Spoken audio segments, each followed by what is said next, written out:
I would ask you and urge you to do what we have recommended, and that is to leave Savannah. Initially, Irma was kind of the nightmare scenario. It was a Category 4 storm, projected to come up the coast of Florida and right into Savannah area.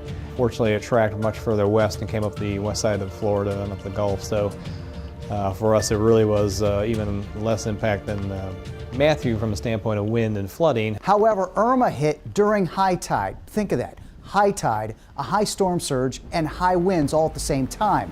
Of course, it caused major flooding, most noticeably on River Street and Savannah's south side. The lessons learned from Matthew were incorporated into the response to Irma. Again, that incident management team is maturing. But what happens is I could see that experience come through. And I'll go back to that. That experience really helped us open the city up much quicker. It's kind of amazing to look at two different storms, comparable in size, and yet doing two different totally different things and impacting our community, again, being even so far away in the Gulf.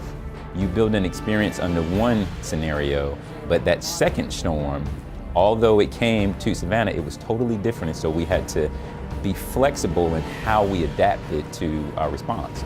And I think, again, that is the most important aspect when you look at those two storms and how they happened. That was the learning lesson, to really just learn from your experience, but also understand that the storms are different, so you must be flexible and adapt to whatever the conditions are. The City of Savannah has reiterated a priority on emergency management, strengthening a response team, and utilizing experiences and resources gained. We're also working to solidify our critical workforce plan.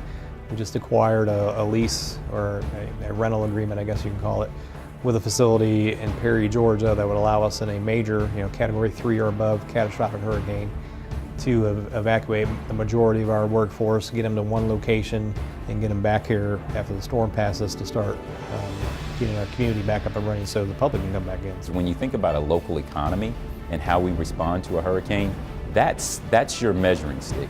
That's what really tells you that, after a storm, you were successful, is how fast you can get citizens back in their homes and get the economy that really is the economic driver for everything that happens, get it back going. And I think when you look at that, you saw the experience, you saw what we learned, and you really saw us put it into practice.